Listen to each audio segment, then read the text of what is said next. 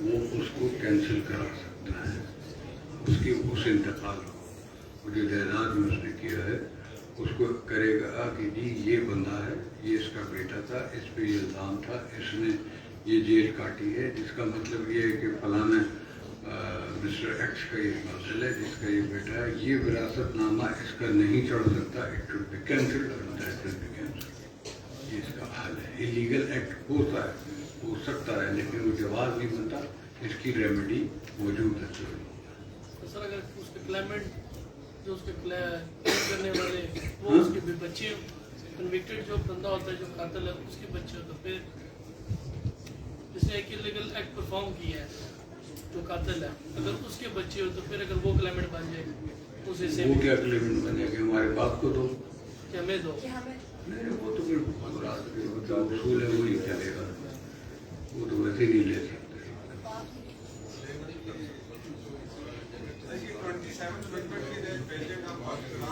یہ ہو چکا تھا اور بتاؤ۔ یہ جواب یہ ہے کہ it is now part of constitution, اور کانسٹیٹیوشن جو ہے وہ اگر صرف شریعت کوڈ کی بات ہو رہی ہے وہاں کی جورسڈکشن سے ایکسکلوڈڈ ہے۔ آپ کوئی چیز جو کانسٹیٹیوشن میں لکھی ہو اس کو چیلنج نہیں کر سکتے جورسڈکشن۔ سر ایک پرسنل کوشچن پوچھ سکتی ہوں آپ سے؟ سر آپ جسٹس ہیں، آپ کے پورے اسٹڈیور میں ایکسپیرینس میں وہ کون سی چیز ہے یا وہ کون سا لو ہے جو پاکستانی یونیورسٹرس کو آگے دیکھنا چاہیے یا اس نظریے پہ کام کرنا چاہیے جو آپ نہیں کر سکے اور آپ کہتے ہیں کہ ہماری یوتھ اس پہ کام کرے؟ ہوتی ہے نا سر، آپ نے بہت زیادہ چیزیں دیکھی ہوں، اس میں سے چند کون سی چیزیں ہیں؟ اگر آپ نچوڑ بتانا چاہیں تو کیسے بتائیں؟ مطلب ابھی جو کام ہونا ہے جو سر آپ کرنا چاہ رہے تھے لیکن وہ ہوئے نہیں یا ہونے چاہیے تھے وہ ہوئے نہیں، میرا تو نہیں خیال ہے سب کام کچھ ہو گیا نہیں۔ اب یہ ایک علیحدہ بات ہے، یہ دیکھو سوال کرنے کا انداز اور جواب سمجھنے کا انداز۔ یہ پرسنل ہے نا سر، میں پرسنل ویو ہے آپ کا۔ وہی اسی لیے کہہ رہا ہوں۔ ایک بات یہ کہ آپ کیا کرنا چاہ رہے ہیں یہ خواہشات ہیں، جس کی مطلب لسٹ کوئی بھی ہو سکتی، وہ پرسنل کسی کی بھی ہوتی ہے، وہ ارریلیونٹ ہوتی ہے کسی بھی حوالے سے، اور وہ اس ذات کی حد تک محدود ہوتی ہے۔ دوسرا یہ کہ آپ نے آفس میں بیٹھ کے کوئی چیز ایسی ہے کہ کرنا چاہ رہے ہیں وہ نہ کر سکے، کوئی رکاوٹ آ گئی یا نہیں ہے، تو جو دوسری بات ہے وہ زیادہ ریلیونٹ ہے ہمارے پروفیشن کے حساب سے۔ تو اس میں اس حد تک میرا جواب یہ ہے کہ دوسری بات کے حوالے سے کوئی خواہشات تو کسی بھی کچھ بھی ہو سکتی ہے۔ کہاں گئے یہ اپنا میرا خیال ہے تالیاں بج رہی تھیں، آپ پہلے چلے گئے تھے، پہلے thank you very much, thank you.